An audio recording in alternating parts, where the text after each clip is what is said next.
হ্যাঁ বাবা সত্য কথা বলো, কোথায় কি আছে? বাবা কোথায় কি আছে সত্য কথা বলো, নাহলে কিন্তু তোমার ধরে নিতে হবে। মিষ্টি মাল আছে বর্তমানে যেগুলো ইঁদুর কাটে এই যে মালগুলো ইঁদুর কাটছে কে স্বীকার করছে? মালিক স্বীকার করছে না মিক্স করে? তেইশের ওখানে। অবশ্যই করে, মানে এলসি ওই আপনার যেগুলো ছিঁড়া কাটে এগুলো ঢালে আর 5-7টা ভালো মনে হয় খারাপ নিচে মাল মিশন করে এটা কি? এটা কি গুড়া? রিপোর্ট করতে হবে তো। ধানের গুড়া, এটা ধানের গুড়া। না এটা রাইট চলছে ইন্ডিয়ান পেন্সিলটা 40 কেজি চবর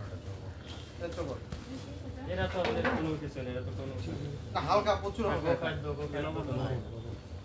এটা তো গোখাদ্যের কোনো সামিলই নাই, এটা ধানের গুড়া। আপনি দেখতে পারেন স্যার মানে এটা প্রচুর খাইতে না ছিল কিন্তু ওইখানে যে দেখলেন ওখানে মিক্স করা ছিল না? হ্যাঁ, ওটা তো মিক্স করা। ওইটাই তো প্রেসার রুমে ওটা জিনিসের কথা আছে। এই নিয়ে চলেন। চলো। সবখানেই দেখবো আমরা। পেশেন্ট নিয়ে যা আচ্ছা, ওইটাই পারবো না। আপনারই না? না না আমাদের হলো ওইটা এই পাশের টাকা, এই পাশেরটা। এই পাশের টাকা, এটা। এটা কার এটা? এটা। এই বামেরটা, এই একটা।